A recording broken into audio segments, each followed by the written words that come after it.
Hello guys, myself Imtiaz sir.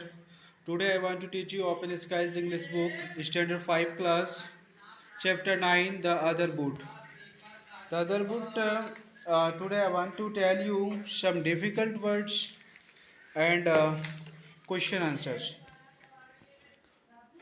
You can see, you can see Chapter 9, some difficult words are, first word is that minor. Minor means होता है खान में काम करने वाला, जैसे कोयले की खान हो या कोई भी खान में काम करने वाले व्यक्ति को हम लोग माइनर कहते हैं। टायर्ड, थका हुआ। अप स्टेयर, ऊपर वाला छत। नॉक, खटखटाना। स्क्रीम, चीखना। येल, जोर से चीखना। प्रॉमिस, वादा करना। पीसफुली, शांतिपूर्वक। रिटर्न, वापसी। क्वाइटली, चुपचाप या शांति। वेकअप, जगना। सरप्राइज, अचानक। Now I want to tell you question answer. First question is that who was Mr Chang and why did he live alone. Mr Chang कौन था और वो अकेला क्यों रहता था। Answer is that Mr Chang was a Chinese. Mr Chang जो है वो चाइनीज था। Who worked as a miner in West China. जो माइनर में काम करता था, अभी बताएं माइनर में खान में काम करने वाले व्यक्ति को माइनर कहते हैं, जो वेस्ट चाइना में काम करता था। ठीक है। He lived alone in a small room. वो अकेला एक छोटा सा रूम में रहता था। As he had no had as he did not have a wife and children. और उनके पास वाइफ और बच्चे नहीं थे। मतलब वाइफ ही नहीं होगा तो बच्चे कहाँ से होगा, है ना। मतलब वाइफ और बच्चे नहीं थे। Next question is that why was there अ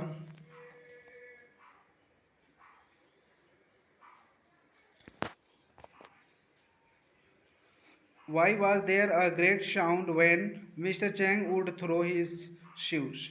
जब मिस्टर चैंग जो है अपने शू को फेंकता था तो बहुत ज़ोर से आवाज़ क्यों होता था। ठीक है। When Mr. Chang would throw his shoes, जब मिस्टर चैंग जो है अपने शूज़ को फेंकता था, खोल अपने बूट को उतार कर फेंकता था, मेक अ ग्रेट साउंड, बहुत ज़ोर से आवाज़ होता था। बिकॉज, क्योंकि room was made of would, क्योंकि वो जो रूम बना हुआ था, हाँ, वो किस चीज़ का, सीलिंग जो बना हुआ था वो किस चीज़ का था, वो वुड का था।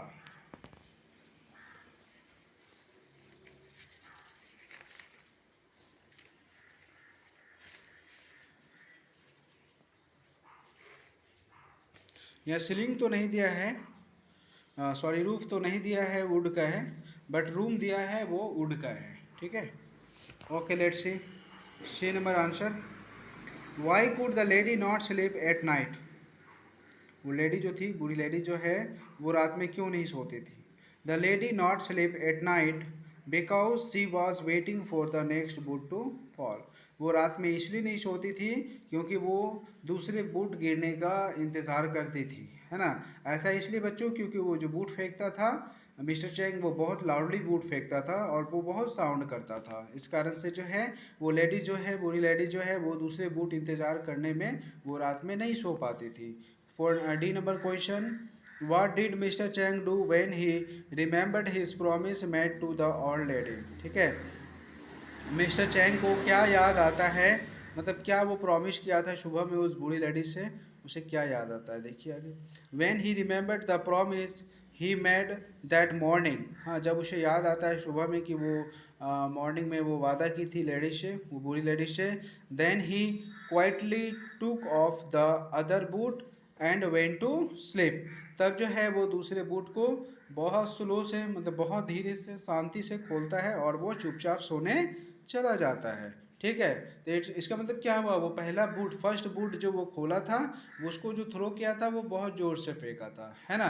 तो फिर वो दूसरा बूट जब वो खोलने वाला ही था, तब तक में जो है उसे याद आ जाता है कि मॉर्निंग में वो कुछ वादा किया था वो उस ओल्ड लेडी से कि अब हम मतलब बदमाशी नहीं करेंगे, है ना।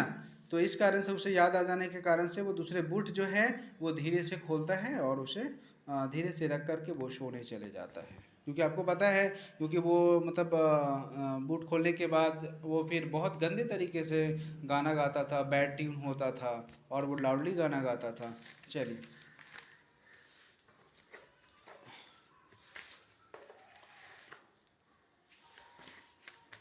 नेक्स्ट,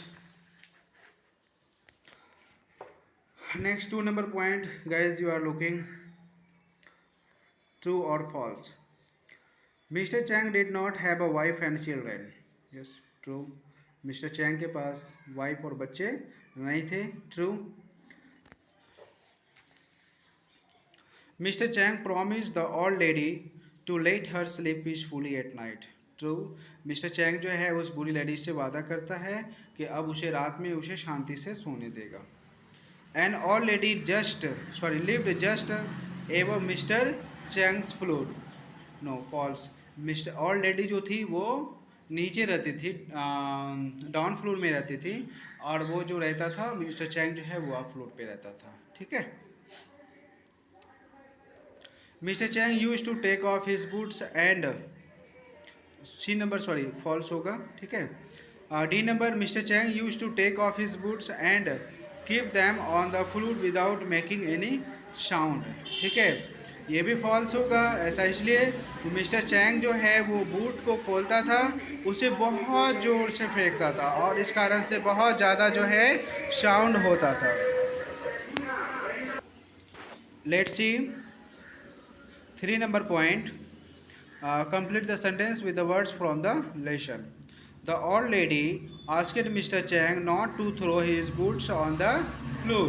ठीक है, वो ओल्ड लेडी जो है, बूढ़ी लेडी जो है, वो मिस्टर चैंग से बोलती है कि तुम फ्लोर पे अपने बूट को मत फेंको। सही है ना। Next, just then Mr Chang remembered the promise he made to the old lady in the morning. ठीक है, उसे तुरंत याद आ जाता है कि वो सुबह में, मिस्टर चैंग को तुरंत याद आ जाता है कि वो सुबह में जो है बूढ़ी लेडी से कुछ वादा किया था। Next, C number, Mr Chang woke up in the morning and remembered that he had dash himself last night behaved. है ना, वो कैसा बिहेव किया था उसे तुरंत याद आ जाता है। ठीक है, Mr Chang woke up in the morning and remember that he had behaved himself last night. ठीक है, वो जो रात गुजर गया उस रात में वो क्या बिहेव किया था वो सुबह जगते ही उसे याद आ जाता है। Mr Chang promise to let the old lady sleep peaceful at night. ठीक है, मिस्टर चैंग जो है उस लेडी से वादा किया था कि उसे रात में शांति से सोने देगा। Okay, let's C 4 number point guys. Put a tick on the correct option to complete the sentence. Mr. Chang worked as a miner. वो माइनर में काम करता था।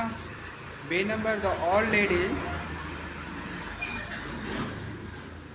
old lady said that she did not sleep the whole night because she was waiting for the next boot to fall. ठीक है, वो पूरी रात जो है वो लेडी जो है नहीं सो पाती है, किस लिए? वो इंतज़ार में रहती है कि कब जो है उसका सेकंड बूट जो है वो छत पे गिरेगा। इस कारण से जो है वो रात में नहीं सो पाती है। Next, C number, as he reached the door of his house upstairs, जैसे ही वो अपस्टेयर पे पहुंचती है, he used to knock at the door very loudly. है ना, जैसे वो अपस्टेयर पे पहुंचता था मिस्टर चैंग, वो अपने डोर को जो नॉक करता था, खटखटाता था, वो बहुत लाउडली से खटखटाता था, बहुत ज़ोर से खटखटाता था। D number, before going to sleep Mr Chang would sing in a very bad tune. जब मिस्टर चैंग जो है सोने जाता था तो वो बहुत भद्दे तरीके से गाना गाता था, बैड ट्यून होता था उनका। Okay, now I have done all of things. Okay, thank you for watching my video.